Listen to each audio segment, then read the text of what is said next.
मध्ये भेट दिली काय चर्चा झाली, आपण ज्यांच्याशी चर्चा केली त्याच्यासोबत कुठली चर्चा झाली आणि काय माहिती घेतली? ते घाटनांदूरचे बांधव नांदूर घाटचे बांधव त्यांना खूप मार आहे, त्याला तलवारीचा मार आहे. आई बहिणीवरती सुद्धा तिथं खूप अत्याचार झाला.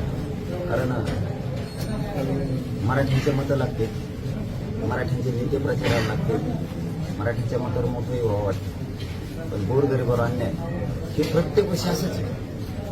हे 2-4 पिढ्यापासून असंच आहे. स्वतःचं संकट गेलं की वरती मुलगा काढायचं, जवळ संकट नाही, संकट अंगावरती त्या टायमाला चपला सकट पाय पडायचं. हे खूप दिवसापासून सगळाच समाज बघतो, नुसतं मराठाच नाही, हे सगळ्यांवरतीच असतं पहिल्यापासूनच. मी तरी सांगत होतो की हे होणार आहे, हे होणार आहे. बघतोय सगळा महाराष्ट्र बघतोय.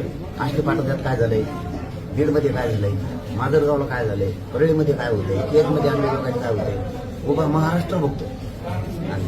हो द्या त्याला नावीला, त्यांना जीवच घ्यायचा मराठ्यांचा, मोठं व्हायचं मराठ्यांच्या जीवावर. पण मराठ्यांचे जीव घ्यायचे, मराठी जीव द्यायला तयार, घ्या जीव.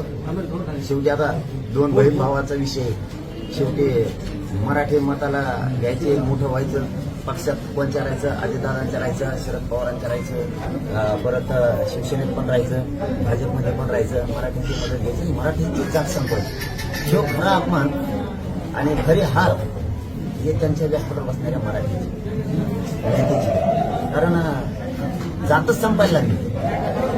काय किंमत आहे तुम्हाला काय किंमत राहणार आहे उद्या जातच जर संपली झाली मराठीच्या नेत्याला?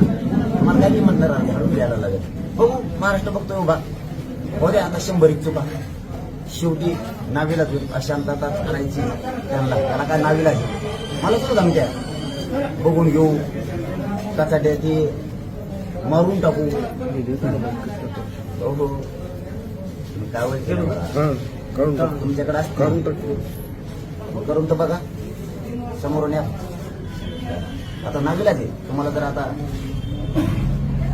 भावनाच बदलायची, अशांतताच पसरायची, त्याला मराठ्यांचं काय विलाज, त्याला काय विलाज आहे? मला विलाज नाही होणार. मी तर आता रोज येणार, आता तर रोज येणार.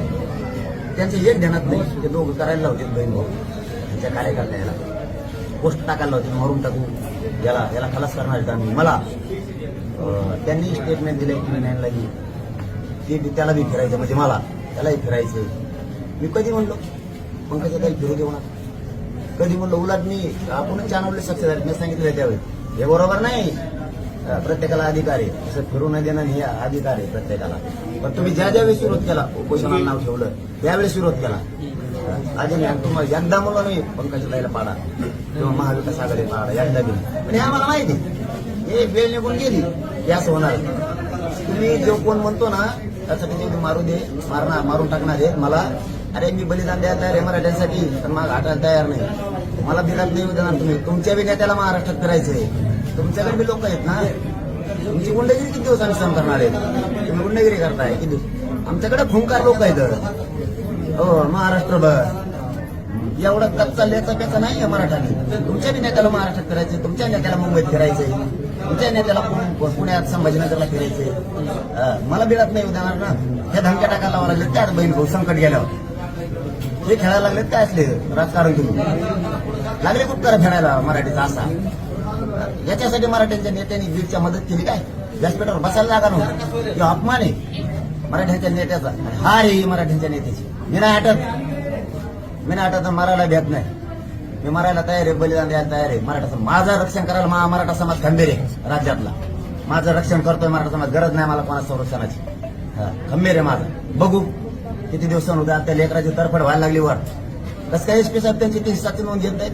कसं काय गुन्हे दाखल करत नाहीत? गृहमंत्री साहेबांचं राज्य आहे ना. काय अन्याय चाललंय? निवडणुका झाल्या की हे असं करणार, निवडणुका आली की मराठीची गरज आहे, परत मराठ्यांचेच संपणार. यासाठी मराठीत लोक नेते मोठे करावे लागले ते आमदार. वारे आमदार बघा, मराठीत जात संपली तुम्ही संपला, तुम्हाला झाडूनच घ्यायला लागेल तिथं.